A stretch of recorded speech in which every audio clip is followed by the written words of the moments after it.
ഒല്ലൂരിൽ മൂന്നാം വിജയം തേടി മന്ത്രി കെ രാജൻ. തന്റെ വിജയത്തിനായി പ്രാർത്ഥിക്കുന്നവരിൽ ഒല്ലൂരിലുള്ളവർ മാത്രമല്ല ചൂരൽ മലക്കാർ കൂടി ഉണ്ട് എന്ന് പറയുകയാണ് റവന്യൂ മന്ത്രി. മണ്ഡലത്തിലെ വികസനം എണ്ണിപ്പറഞ്ഞ് കുറഞ്ഞ സമയത്തിൽ കൂടുതൽ പേരെ കാണാനുള്ള ഓട്ടത്തിലാണ് കെ രാജൻ. തെരഞ്ഞെടുപ്പ് അംഗം മുറുകുകയാണ്. സ്ഥാനാർത്ഥികൾക്ക് വളരെ കുറച്ച് സമയമേ ഉള്ളൂ എല്ലാവരെയും കാണാനായി. പക്ഷേ അത് എല്ലാവരെയും കണ്ട് അവരെല്ലാം തന്നെ ഒരു വോട്ട് ചോദിക്കുക എന്നുള്ളൊരു ഓട്ടത്തിൽ തന്നെയാണ്. മന്ത്രി കെ രാജനാണ് നമ്മളോടൊപ്പം ഉള്ളത്. ഒല്ലൂരിലെ LDF സ്ഥാനാർത്ഥിയാണ്. ഭയങ്കര ഓട്ടത്തിലാണ്. കുറഞ്ഞ ദിവസമാണ് നമ്മുടെ മുമ്പിലുള്ളത്. 10 കൊല്ലം ഈ ഓട്ടം തന്നെയായിരുന്നുകൊണ്ട് എത്തിച്ചേരാത്ത സ്ഥലങ്ങളില്ല എന്നുള്ളൊരു സന്തോഷമാണ്. മന്ത്രി എന്ന കഠിനമായിട്ടുള്ള പണി ചെയ്യുമ്പോഴും തൃശ്ശൂരിനും ഒല്ലൂരിനും വേണ്ടി സമയം മാറ്റിവെക്കുക എന്നുള്ളത് പ്രത്യേകമായി കണ്ടൊരു കാര്യമാണ്. എല്ലാ ആഴ്ചയിലും മണ്ഡലത്തിലെ പ്രവർത്തനങ്ങൾക്ക് വേണ്ടി ഒരു യോഗം വിളിക്കും. അതിൽ ഓരോ പ്രവർത്തനങ്ങളായിട്ട് പരിശോധിക്കും.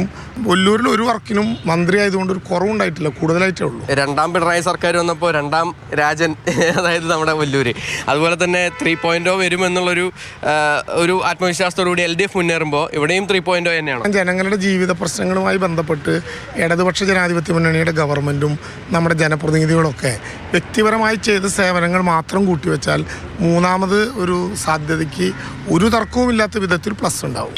ഹൃദയത്തിൽ തട്ടിയ ഏറ്റവും വലിയ കാര്യം ചൂരൽമലയിലെ ദുരന്ത ഭൂമിയിൽ ലോകത്തിന് ഇതുവരെ പരിചയമില്ലാത്ത ഒരു പുതുനഗരം സൃഷ്ടിച്ചതാണ്.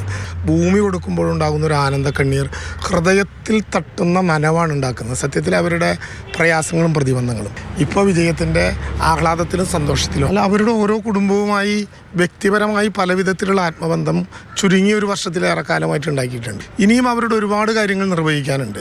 അതിനിടതുപക്ഷ ജനാധിപത്യ മുന്നണി ഗവൺമെൻറ് തന്നെ തുടരും. വലിയ സന്തോഷം അവരുടെ ജീവിതം രക്ഷപ്പെട്ടു എന്ന കാര്യത്തിലുണ്ട്. ലോകത്തിൻ്റെ ശ്രദ്ധയിലേക്ക് വന്ന സുവോളജിക്കൽ പാർക്ക് മുതൽ അതിൻ്റെ അനുബന്ധമായി വന്നിട്ടുള്ള 6 ടൂറിസ്റ്റ് ഡെസ്റ്റിനേഷനുകൾ അടങ്ങുന്ന ഒരു ടൂറിസ്റ്റ് കോറിഡോർ, എല്ലാ റോഡുകളും BMBC, 1 കോടി മുതൽ 21 കോടി രൂപ വരെ കിട്ടാത്ത ഒരു വിദ്യാലയവും സർക്കാരിൻ്റെ കീഴിൽ ഈ മണ്ഡലത്തിലില്ല. ഞാൻ ഉറപ്പിച്ചു പറയുന്നു, ഒരു വിദ്യാലയവും ഇല്ല. അംഗനവാടികളിൽ 6 എണ്ണത്തിനൊഴികെ ബാക്കി എല്ലാത്തിനും സ്വന്തമായ ഭൂമിയും കെട്ടിടവും ഉണ്ടായ ഒരു മണ്ഡലമായി ഇത് മാറി.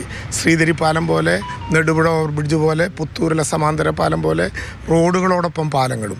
പുതിയതായി പരിവേഷ് പോർട്ടലിലേക്ക് എൻട്രി ചെയ്ത 5000-ഓളം ആളുകൾ എപ്പോഴും കിട്ടുമെന്ന പ്രതീക്ഷയിൽ നിൽക്കുന്നു. അവരുടെ സ്വപ്നങ്ങൾ പൂവണിഞ്ഞത് ഈ 10 വർഷക്കാലമാണ്. ഒല്ലൂർക്കാരുടെ മാത്രം പ്രാർത്ഥനയല്ല, ചൂരൽമരക്കാരുടെ പ്രാർത്ഥന, അവിടെയുള്ള ഓരോരുത്തരുടെയും ഒരു സപ്പോർട്ട് മന്ത്രി കെ രാജന് ഉണ്ടാകുമെന്നുള്ള ആത്മവിശ്വാസമാണ് അദ്ദേഹം പ്രകടിപ്പിക്കുന്നത്. ഇത്തവണ ഒല്ലൂരിൽ 3ാം തവണയും വിജയിച്ച് കയറാമെന്ന ആത്മവിശ്വാസം.